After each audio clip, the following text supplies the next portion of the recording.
Welcome to Starbridge Center's small video series. This time we will talk about karma. The concept of karma is a universal one. Most religions have fairly clear teachings on this. It simply states that things are not happening randomly. A statement, of course, that to a large extent science would agree on. For instance, a stone is not falling upwards, it's falling down. Things follow laws. Karma is one such law. And of course karma is no different in its essence than all other laws. Namely, this is attempts to describe a order in our existence. An order without which existence could not exist. For instance, if a stone started falling upwards, we would not really be able to build buildings, let alone live on an actual globe, let alone have a body. So we are dependent on very, very rigid mathematical laws. Karma is one such law. But in order to understand why the observable fact that people we consider to be nice and well-meaning people maybe have difficult lives, people we consider to be anything but have easy lives, that doesn't look like justice. Let us look at what karma is. The first and most well-known understanding of the concept of karma is what we could call the compensatory karma. You reap what you sow. So, if you do something with a particular intent, that will invite a similar intent back towards you.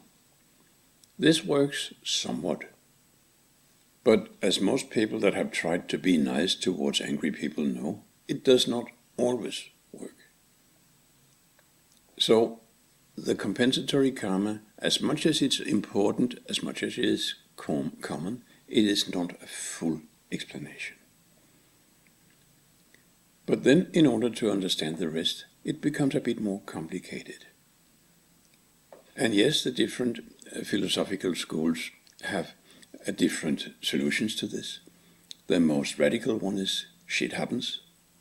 In other words, stop bullshitting high and mighty laws.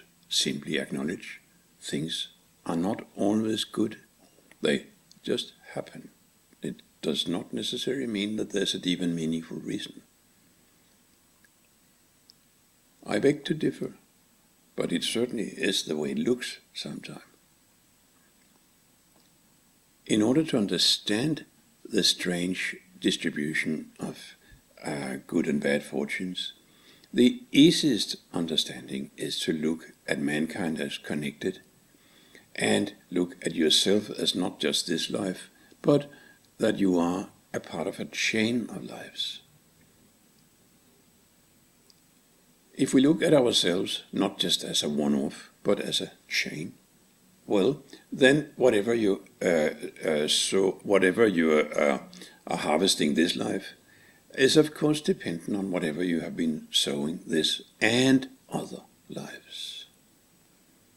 Then all of a sudden, lots of fortunes or misfortunes make sense. What do you have in your karmic bank, so to speak? Debt from previous lives or a surplus from previous lives?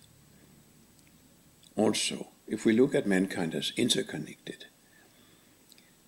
and on an everyday scale, a lot of people, of course, have some experiences like that.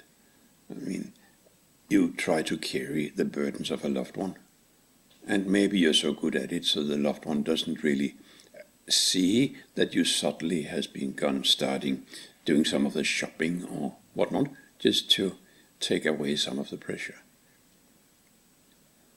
So, a lot of hardship, a lot of issues could also be explained by interconnectedness.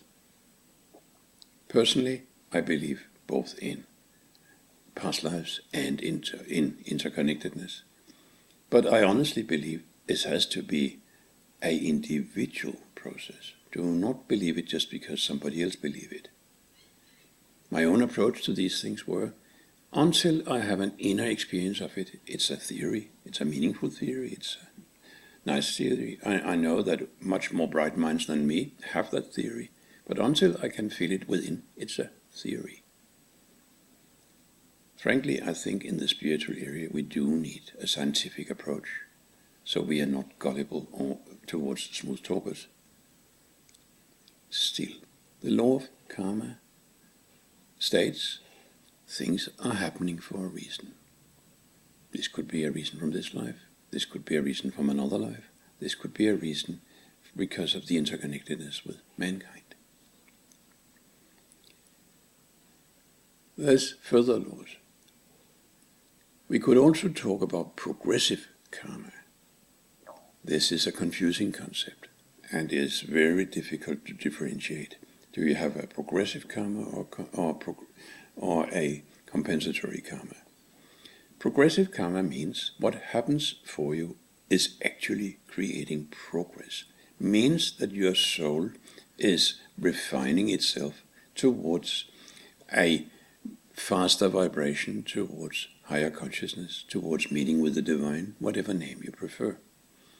This, of course, is usually impossible to see until in hindsight. But just have a look.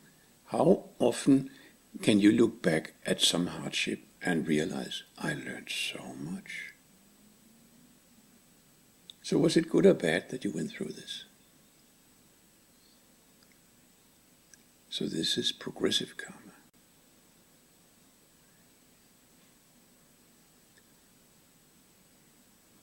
So, is what happening good? Is what happening not so good? It depends more on the perspective. From certain philosophical angles, it could be postulated that it is not possible for something that is not good to happen, even though it's very possible that what happens is not good for you as you identify yourself right now. And of course we all do that. Good or bad, who knows? The law comes.